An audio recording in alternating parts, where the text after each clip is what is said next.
When wrong is made right. When wrong is made right. Have you ever messed up anything? Have you ever just totally messed it up from the floor up? Well, that's what we're talking about this morning. When wrong is made right. Good morning, everybody. It's time for Morning Manna. I got a word for you on this morning. As usual, it is good to be with you on this morning, live and in color. And glad to be with you. Want to greet a few people. Then we're going to jump right into this morning's manna because I want to share this word with you. Let me just greet a couple of people, and then we're going to get right at it. We're going to get right at it. Amen. Amen. So let me see here. Good morning, Gloria. How are you on this morning? Good morning, Betty. How are you on this morning? Erica, how are you guys on this morning? Diane, how are you on this morning? Angela, how are you on this morning? Heading your way. Heading your way. Got a week in Greensboro, but I'm going to be live. I'm not going to do recordings, I don't think. Any rate, kind of want to be live sometimes. Good morning, Ella. How are you on this morning? Joelle, how are you on this morning?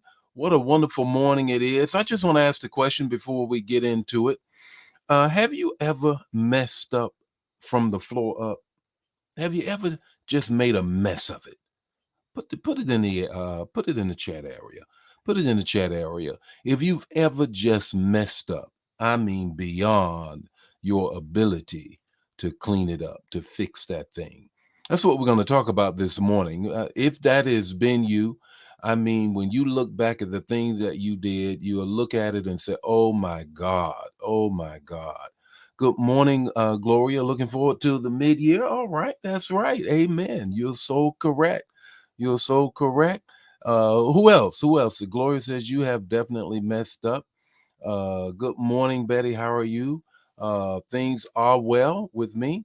Look, I want to get into the manna this morning. And this morning, I want to deal with when wrong is made right. When wrong is made right. Going to give you the text to talk and the takeaway, 5 minutes or less. But before I get into that, I just simply want to ask if it's your first, second, or third time joining us, please let us know who you are, where you are, so we can shout you out. So we can shout you out. We want to just welcome you to the Manna Fam. We get together about this time every weekday morning so we can share the word. So now, I'm going to give you the text to talk and the takeaway. You put your revelation in the area, chat area, so others can get it. Let's get into it on this morning. The text is this. Familiar, but hear it again for the very first time. Genesis 21:10 and 13. Genesis 21:10 and 13.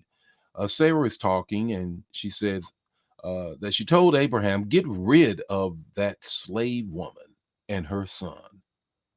For that woman's son will never share in my son's inheritance. He's not going to get any part of the inheritance that is coming to my son Isaac. The 13th verse says this, I will make the son of the slave into a nation because he is your offspring. Here's God talking back to Abraham. You already know what this mess is. Ishmael is the son of Hagar and Abraham. Sarah, who could not wait, could not believe, laughed at God when God told Abraham he was going to have a child. She says, you know what? How's that going to happen? Viagra can't fix this thing. Cialis can't do nothing with this. We are way too old for all of this. Laughed at the whole situation. But then she jumped in and tried to make it all right. Ended up doing three things. Here it is, the three things I want to share with you. Here's the talk about the text. You cannot fix, you can't fix what you broke. Sarah broke it. She absolutely broke this whole situation, which leads me to the second thing. The more you mess in it, the more you break it. The more you mess in it, the more you break it. When I was on active duty as an Air Force chaplain, I had a boss that said to me, "Son, don't stir in it." It's a chaplain. The more you stir in it, the more it's going to stink. The more you stir in it, the more it's going to stink. You know what he was talking about. Just kind of leave things alone, because the more you stir in it, the more it's going to stink. Sarah stirred in it and made a mess even more out of what the situation was. Okay, take Hagar. Takes Hagar, my handmaid, my slave girl, and go ahead and let's try to make this thing happen. Let's go ahead and try to make this thing happen. And what took place? You already know. She made a mess of it. Abraham did what any man did, says, okay, come on in here, Hagar. Let's get with things. And as a result, Ishmael is born.